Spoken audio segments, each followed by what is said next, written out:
بسم اللہ الرحمن الرحیم۔ آج انشاءاللہ العزیز ہم قرآن مجید کے تیسرے پارے کا خلاصہ آپ کے سامنے پیش کریں گے۔ تیسرے پارے کی ابتدا میں سورۃ البقرہ ہے اور دوسرے حصے میں سورہ آل عمران ہے۔ سورہ بقرہ کا جو حصہ اس میں موجود ہے اس میں 3 باتیں بیان کی گئی ہیں۔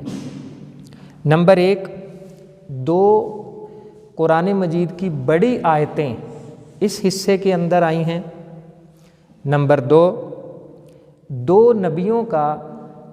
ذکر کیا گیا ہے، اور نمبر 3 اس میں صدقہ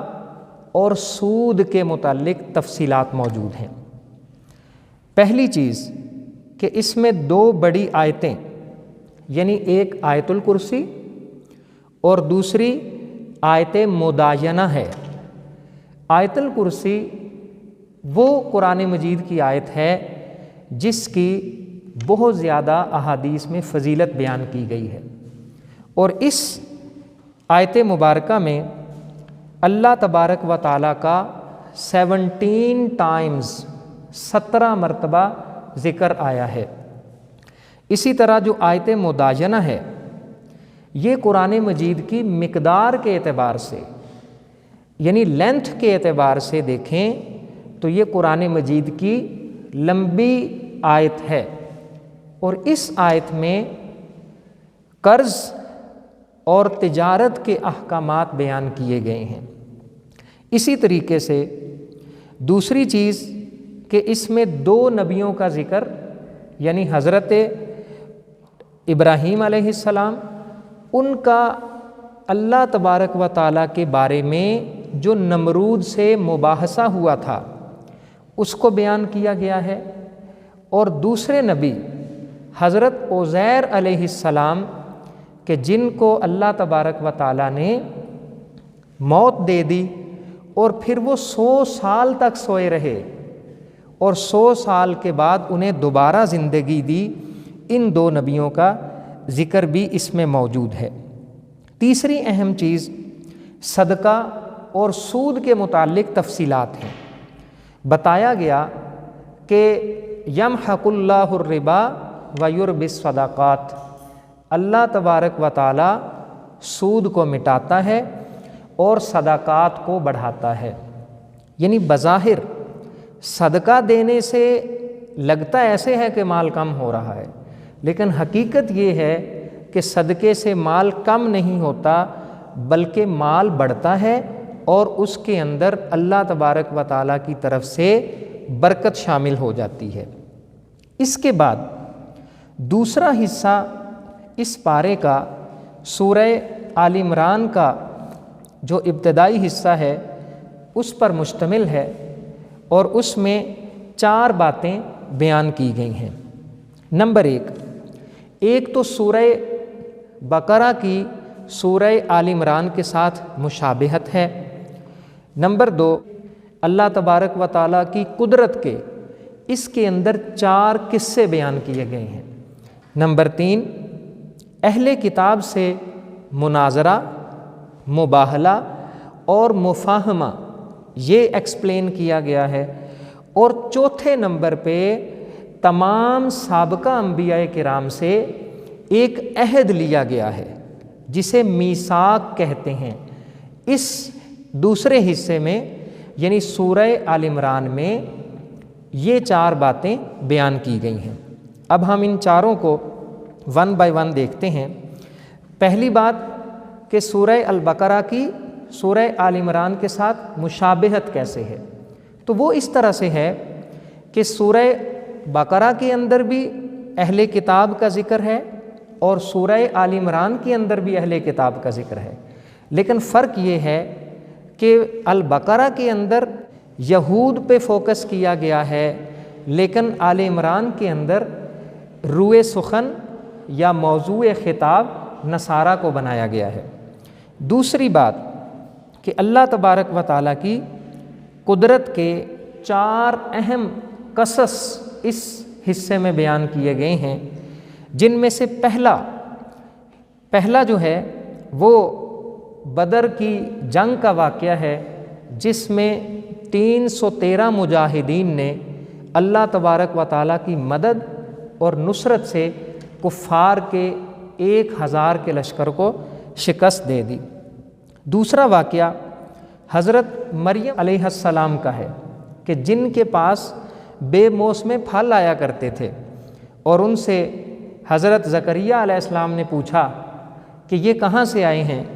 تو انہوں نے جواب دیا کہ یہ اللہ تبارک و تعالیٰ کی طرف سے ہیں۔ اور تیسرا واقعہ حضرت زکریہ علیہ السلام کا ہے کہ اللہ تبارک و تعالیٰ سے انہوں نے بیٹے کے لیے دعا کی، تو اللہ رب العزت نے بڑھاپے کی عمر میں ان کو فرزند صالح عطا کیا۔ اور چوتھا واقعہ اس میں حضرت عیسیٰ علیہ السلام کا بغیر باپ کے پیدا ہونے کا ہے۔ اسی طرح تیسری اہم بات اس کے اندر مناظرہ، مباہلہ اور مفاہمہ سے متعلق ہے، یعنی اہل کتاب جو آپ صلی اللہ علیہ وسلم کے پاس مناظرے کی نیت سے آئے تھے، جب وہ اس میں کسی کنکلوژن پہ نہیں پہنچ سکے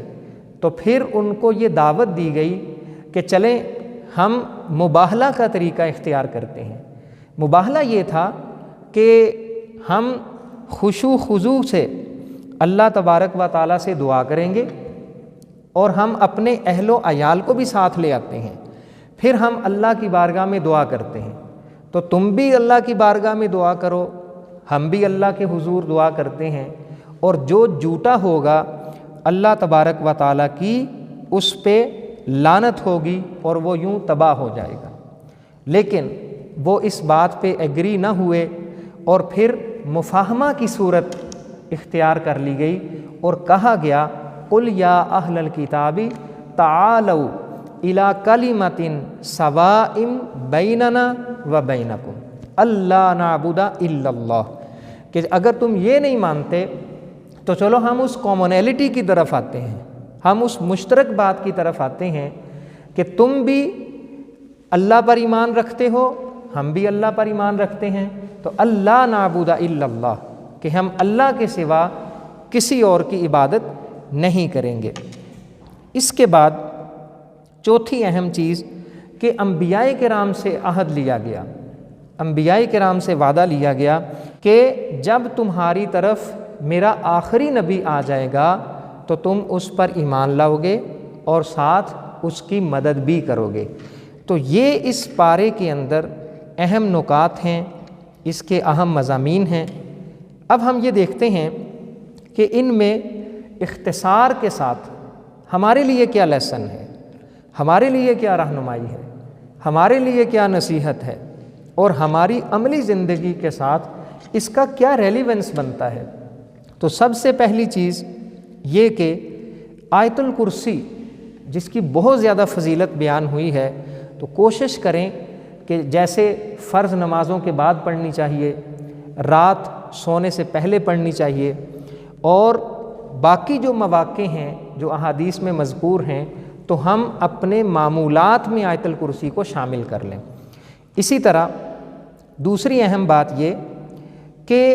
جب ہم قرض کا لین دین کرتے ہیں، جب کوئی کانٹریکٹ کرتے ہیں، تو کسی بھی انکنوینئنس سے بچنے کے لیے اس کو رائٹ اپ کر لیا کریں، اس کو لکھ لیا کریں، تاکہ بعد میں کسی قسم کی مشکل کا سامنا نہ کرنا پڑے۔ اسی طریقے سے ہمارا آخرت کی طرف توجہ دلانے کے لیے جو حضرت عزیر علیہ السلام کا واقعہ ہے کہ اللہ تبارک و تعالی مرنے کے بعد انسانوں کو اس طرح سے زندہ کرے گا، اس سے عقیدہ آخرت مضبوط ہوتا ہے۔ پھر ایک بہت اہم بات کہ ہمیں زیادہ سے زیادہ صدقہ کرنا چاہیے، بلکہ تنگ حالات کے اندر ہمارے اسلاف کا معمول رہا ہے، بزرگان دین کا معمول رہا ہے کہ جب ان کے معاشی حالات تنگ ہوتے تھے تو وہ زیادہ صدقہ کیا کرتے تھے، کیونکہ اس سے مال کم نہیں ہوتا بلکہ مال کے اندر اور زیادہ برکت شامل ہو جاتی ہے۔ اسی طرح ایک رہنمائی ہمارے لیے یہ بھی ہے کہ فتح اور شکست کامیابی اور ناکامی اس کا تعلق کلیتاً وسائل کے ساتھ نہیں ہوتا کہ آپ کے پاس سورسز زیادہ ہیں، تعداد زیادہ ہے، اکوپمنٹ، ٹیکنالوجی یا دوسرے جو وسائل ہیں وہ زیادہ ہیں تو لازمی آپ کو فتح ہو جائے گی، ایسا نہیں ہے۔ بلکہ اللہ تبارک و تعالیٰ نے فتح اور شکست کا جو اصول قرآن میں بیان کیا ہے وہ یہ ہے کہ وَأَنْتُمُ الْأَعْلَوْنَ إِن كُنتُم مُؤْمِنِينَ، اگر تم پکے مومن بن جاؤ اور دین کو ایز اے ہول ایکسیپٹ کر لو اور اس پہ پورے کے پورے چلنے لگ جاؤ تو پھر انشاءاللہ العزیز فتح اور کامیابی تمہارا مقدر ٹھہرے گی۔ اور اس کی پریکٹیکل اگزامپل کوئی ایک جگہ ہم نے نہیں دیکھی، آپ تاریخ کی کتابیں پڑھیے، بدر کا واقعہ ہمارے سامنے ہے، حنین کا واقعہ ہمارے سامنے ہے، اور اس کے بعد کی جنگیں جن کے نتیجے میں 2 سپر پاورز فتح ہوئیں، روم فتح ہوا، ایران فتح ہوا، اور باقی بہت بڑی سلطنت اسلامی فتوحات کے اندر شامل ہوئیں، اس کی ایک ہی وجہ تھی کہ اس وقت کے جو مسلمان تھے ان کو سوائے اللہ رب العزت کے کسی اور کا ڈر نہیں تھا۔ ان کا ظاہر اور باطن ایک تھا، ان کا دن گھوڑوں کی پشتوں پر جہاد میں گزرتا تھا، اور ان کی راتیں تراہم رکعا سجدا یبتغون فضلا من اللہ ورضوانا، اور راتیں ان کی رکوع و سجود کے اندر گزرتی تھیں۔ تو اسلام کا فتح کا اور کامیابی کا فلسفہ ایمان اور اللہ کی مدد کے ساتھ مشروط ہے۔ اللہ رب العزت سے دعا ہے کہ ہم نے ان میں جتنی باتیں سیکھیں ان پر ہمیں عمل کی توفیق عطا فرمائے۔ وما علیہ